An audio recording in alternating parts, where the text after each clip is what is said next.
à voix haute. Les 1001 nuits. Auteurs anonymes. Ali Baba et les 40 voleurs. Premier épisode. Dans une ville de Perse aux confins du royaume de votre majesté dit Scheherazade, à Chabriar, il y avait 2 frères, dont l'un se nommait Cassim et l'autre Ali Baba. Comme leur père ne leur avait laissé que peu de biens et qu'il les avait partagés également, on peut penser que leur fortune devait être égale. Le hasard fit tout autrement. Cassim épousa une femme qui, peu de temps après leur mariage, hérita d'une boutique bien garnie, d'un magasin rempli de bonnes marchandises et de terres qui le mirent tout à coup à son aise et le rendirent un des marchands les plus riches de la ville. Ali Baba, au contraire, qui avait épousé une femme aussi pauvre que lui, était logé fort pauvrement et n'avait d'autre moyen pour gagner sa vie, pour lui et ses enfants, que d'aller couper du bois dans une forêt voisine, puis de le vendre à la ville, chargé sur ses 3 ânes qui étaient tout ce qu'il possédait. Ali Baba était un jour dans la forêt, et il avait fini de couper assez de bois pour faire la charge de ses ânes, lorsqu'il aperçut une grosse poussière qui s'élevait en l'air et qui avançait droit de son côté. En regardant attentivement, il distingua une troupe nombreuse de gens à cheval qui venaient d'un bon train. On ne parlait pas de voleurs dans le pays, mais néanmoins, Ali Baba pensa que ses cavaliers pourraient en être. Sans penser à ce que deviendraient ses ânes, il songea à sauver sa personne. Il grimpa dans un gros arbre, dont les branches, à peu de hauteur, se séparaient en formant un petit espace par lequel il pouvait regarder sans être vu. L'arbre était situé à côté d'un rocher isolé de tous côtés et impossible à escalader.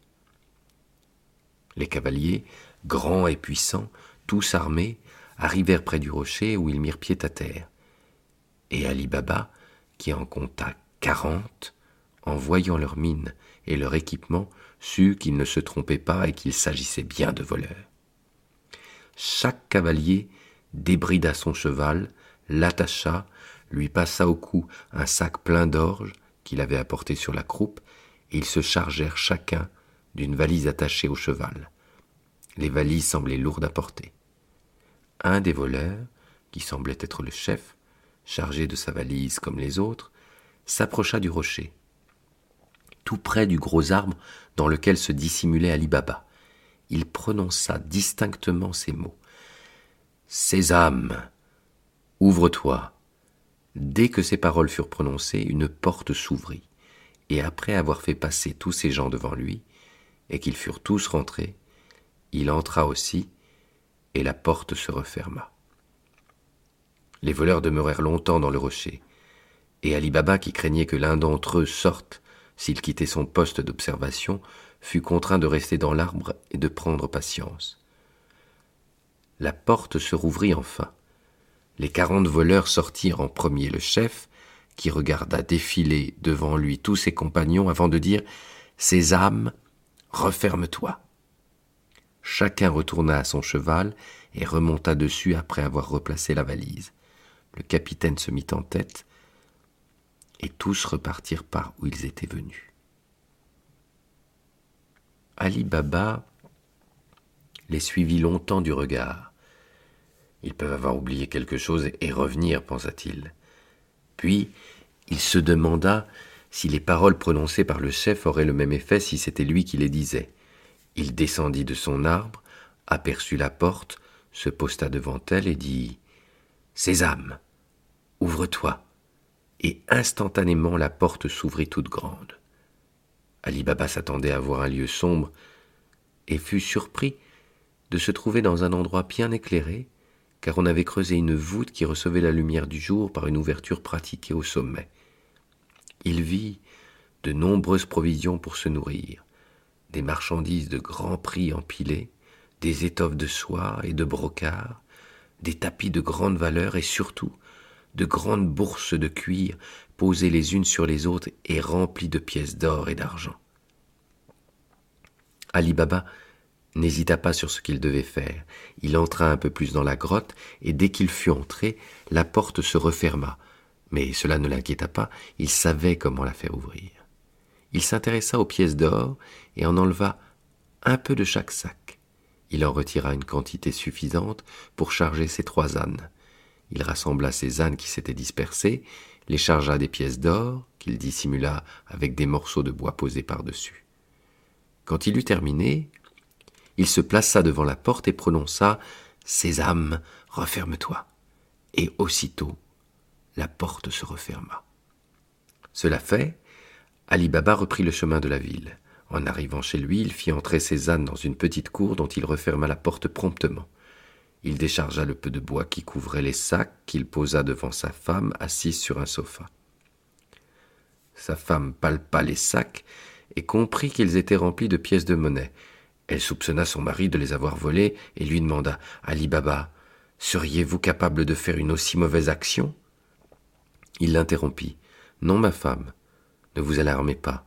Cet argent que j'apporte était déjà volé. Si j'ai volé, ce sont des voleurs que j'ai volés. » Et Ali Baba raconta son aventure à sa femme en lui demandant de garder tout cela secret. Puis, il vida les sacs et fit un gros tas de pièces d'or et sa femme commença à les compter.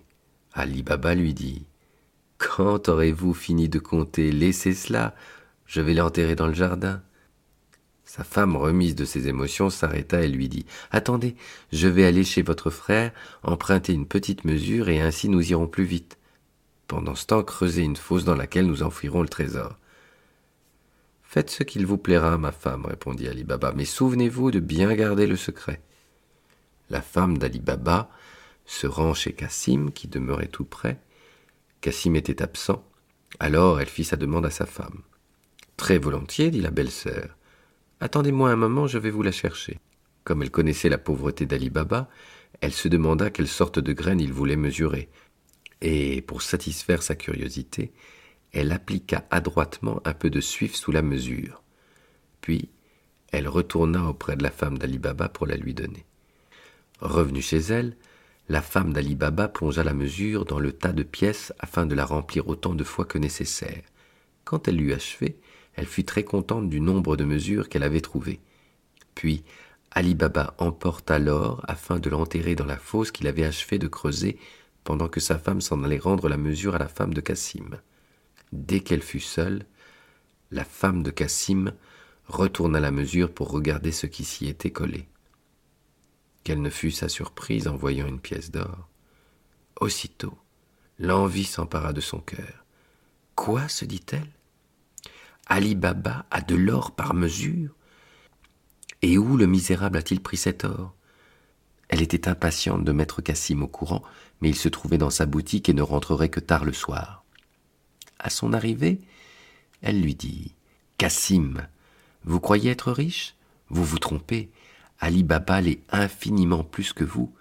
Il ne compte pas son or, il le mesure. » Cassim aurait pu être heureux pour son frère de le savoir riche.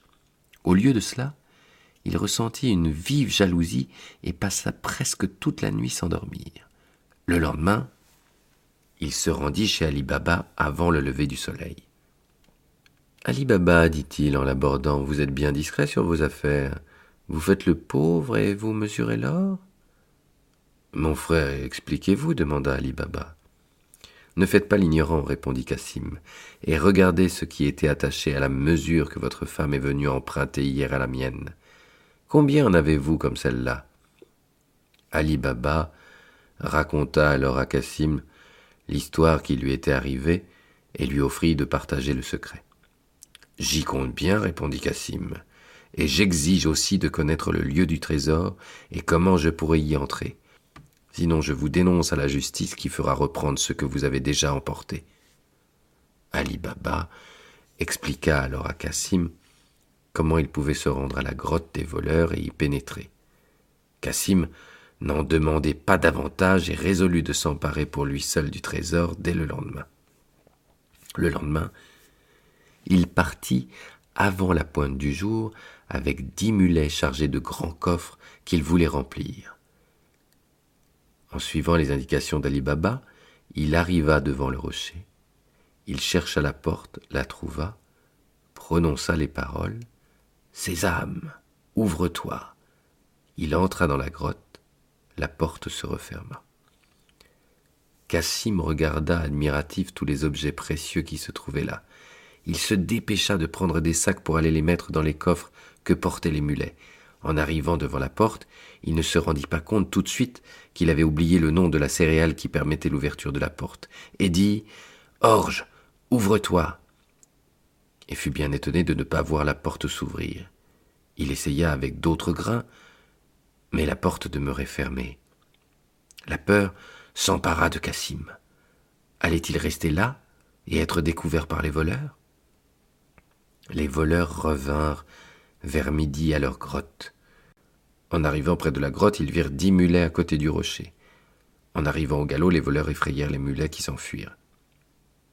Les voleurs mirent pied à terre et inspectèrent le tour du rocher, le sabre à la main, à la recherche du propriétaire des mulets. Le chef se dirigea directement vers la porte, prononça les paroles. La porte s'ouvrit. Cassim, qui avait entendu l'arrivée des chevaux, se tenait devant la porte, prêt à se jeter dehors dès qu'elle s'ouvrirait. Il fonça, renversa le chef, mais n'échappa pas aux autres voleurs qui lui ôtèrent la vie sur le champ. Les voleurs entrèrent dans la grotte. Ils trouvèrent, à côté de la porte, les sacs préparés par Cassim, et les remirent en place sans s'apercevoir que d'autres avaient été délestés par Ali Baba auparavant. En tenant conseil sur cet événement, ils comprirent bien comment Cassim avait pu sortir de la grotte. Mais comment il y était entré ? Il était impossible d'escalader le rocher, il fallait un mot de passe pour que la porte s'ouvre. Mais cela, ils étaient certains qu'il n'y avait qu'eux qui le connaissaient. Pour dissuader les visiteurs indésirables, ils décidèrent de couper le corps de Cassim en 4 quartiers qu'ils disposeraient dans la grotte. Puis, après avoir bien refermé la grotte, ils remontèrent à cheval et allèrent sur les routes fréquentées par les caravanes pour les attaquer et exercer leur brigandage habituel. La femme de Cassim, pendant ce temps, était de plus en plus inquiète. La nuit tombait et son mari n'était pas revenu. Elle alla chez Ali Baba et lui dit, tout alarmée, « Beau-frère, vous devez vous douter que Cassim est allé dans la forêt. Il n'est pas encore revenu et voilà la nuit.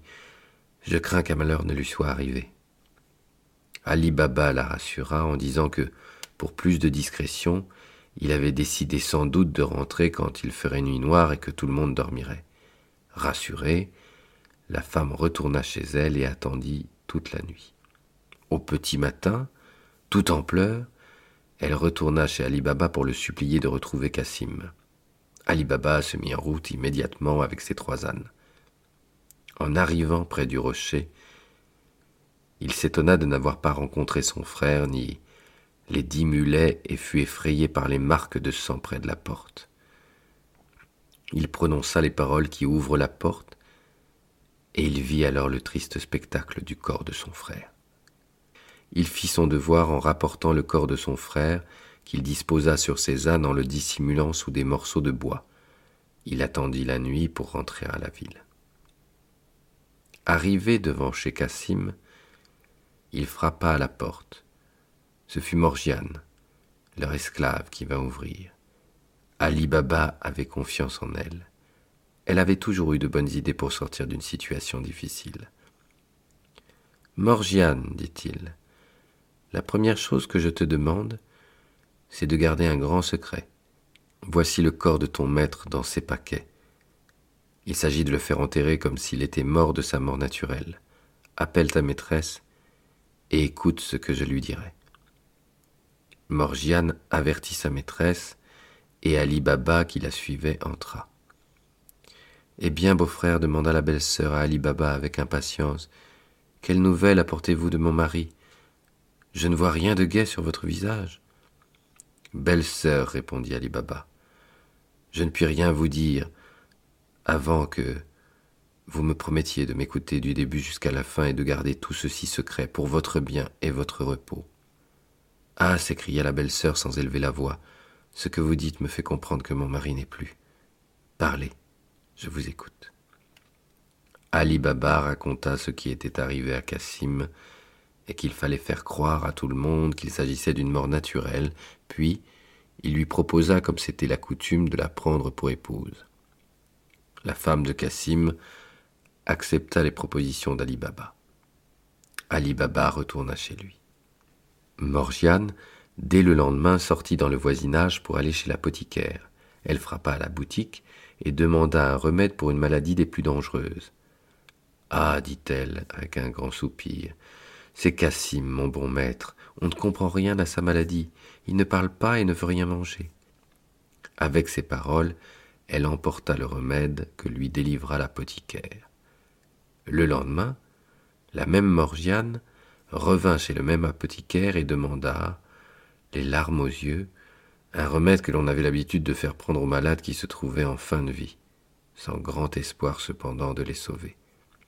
« Hélas, dit-elle en prenant le remède demandé, je crains fort que celui-ci ne fasse pas plus d'effet que le précédent. Ah, que je perds un bon maître. » Et comme toute la journée, on vit Ali Baba et sa femme faire plusieurs allées et venues chez Cassim, personne ne fut étonné le soir d'entendre les cris lamentables de sa femme et de Morgiane qui annonçaient la mort de Cassim. Le jour suivant, au lever du jour, Morgiane, qui savait trouver sur la place un homme, un savetier fort vieux qui ouvrait chaque jour sa boutique le premier, longtemps avant les autres, sortit pour aller le trouver. Après avoir dit bonjour, elle lui mit une pièce d'or dans la main. Baba Mustapha, en voyant dans sa main une pièce d'or, lui dit « Belle somme, de quoi s'agit-il ?»« Me voilà prêt pour bien faire. » Baba Mustapha, lui dit Morgiane, prenez tout ce qu'il vous faut pour coudre et venez avec moi rapidement, à condition que je vous bande les yeux en arrivant à un certain endroit. Oh, voulez-vous me faire quelque chose contre ma conscience, contre mon honneur s'inquiéta Baba Mustapha. Non, lui répondit Morgiane, en lui remettant une autre pièce dans la main. Vous n'aurez rien à faire contre votre honneur. Baba Mustapha se laissa conduire, et Morgiane, après lui avoir bandé les yeux à l'endroit qu'elle souhaitait, le mena chez son maître et ne lui ôta le bandeau qu'une fois arrivé devant le mort. Quand Baba Mustapha eut achevé son travail, Morgiane lui banda à nouveau les yeux et le raccompagna chez lui pour être sûre qu'il ne ferait pas demi-tour. Revenue chez Ali Baba, elle fit alors chauffer de l'eau, et Ali Baba, qui rentrait, fit la toilette de Cassim et le parfuma d'encens. Puis, le menuisier apporta le cercueil, mais Ali Baba voulut mettre lui-même Cassim dedans et clouer le couvercle. Enfin, Cassim fut enseveli avec les cérémonies accoutumées. 3 ou 4 jours après l'enterrement, Ali Baba transporta le peu de meubles qu'il possédait et son trésor dans la maison de la veuve de son frère. Quant à la boutique de Cassim, Ali Baba la donna à son fils qui avait terminé son apprentissage.